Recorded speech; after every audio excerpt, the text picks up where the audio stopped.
पिछली वीडियो में हमने देखा कि इस धरती पर लाखों साल पहले कई तरह के इंसान रहते थे। इन्हीं में से एक हम थे।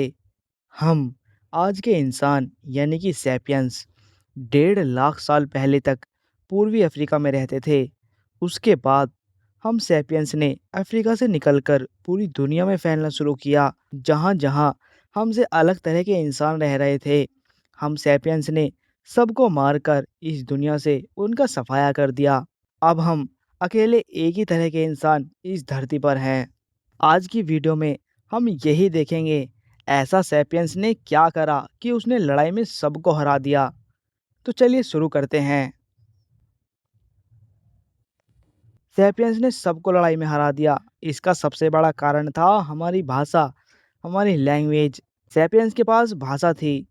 हालांकि भाषा हर जीव के पास होती है, लेकिन सैपियंस के पास सबसे अलग, सबसे बेहतरीन भाषा है। फॉर एग्जाम्पल, किसी चींटी को बहुत मेहनत के बाद कहीं पर खाने की कोई चीज़ मिली। उसने उसे टेस्ट करा और फिर अपने द्वारा छोड़े गए केमिकल को सूंघती हुई वापस अपने बिल तक चली गई। बिल में पहुंचने पर उसने दूसरी चींटियों को कुछ सिग्नल्स के द्वारा उस खाने के बारे में बताया, जिससे सारा ग्रुप मिलके उस खाने तक पहुंचा और जैसे तैसे खींच खाच कर अपने बिल तक ले आया। चींटियां अपनी भाषा में बस इतनी ही बात कर सकती है। इसी तरह से और बहुत से जानवर भी आपस में बस इतनी सी ही बात कर सकते हैं।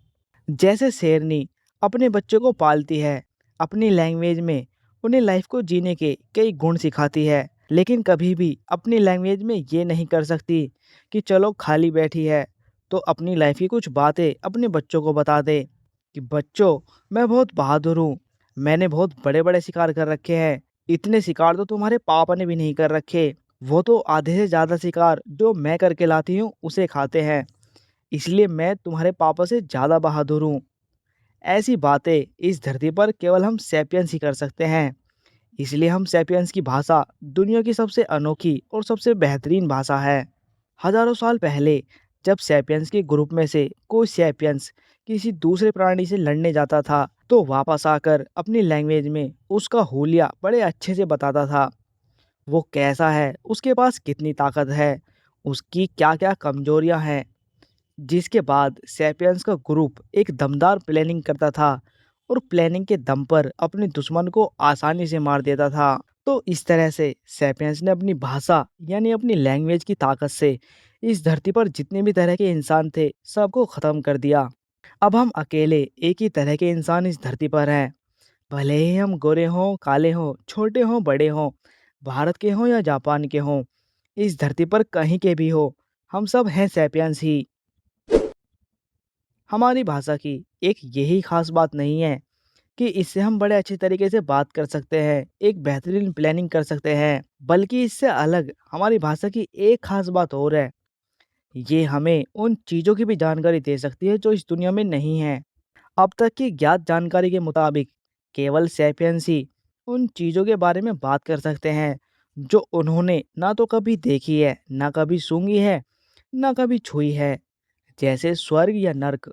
स्वर्ग या नर्क जैसी कोई भी चीज़ इस दुनिया में नहीं है, लेकिन इंसान हमेशा अच्छा काम करता रहे, इसलिए स्वर्ग या नर्क की झूठी कहानियाँ बनाई गई कि अगर हम अच्छा काम करेंगे तो स्वर्ग यानी कि जन्नत में जाएंगे, और अगर बुरा काम करेंगे तो नर्क यानी कि जहन्नुम में जाएंगे। इसी तरह से इंसान ने भगवान को बनाया था। भगवान भी इस दुनिया में कहीं नहीं है। जब इंसान के दिमाग में सवाल उठा, ये दुनिया कैसे बनी है, कब बनी है, इसका जवाब ढूंढना हजारों साल पहले इंसान के लिए बहुत कठिन था। इसलिए उसने अपनी भाषा के दम पर अपनी संतुष्टि के लिए ईश्वर नाम की एक झूठी चीज बना ली और मान लिया कि ईश्वर ने, अल्लाह ने या किसी गॉड ने ये दुनिया बनाई है, और कैसे कैसे बनाई उसकी भी मनगढ़ंत कहानियां बना ली। इसलिए मोरल स्टोरीज, झूठ, भगवान, धर्म सब पहली बार हमारी भाषा से ही बने थे। इनका सच्चाई से कुछ भी लेना देना नहीं है। आई होप कि वीडियो आपको पसंद आई होगी। अगर वीडियो पसंद आई है तो वीडियो को लाइक करें, चैनल को सब्सक्राइब करें। मिलते हैं किसी और नई वीडियो के साथ।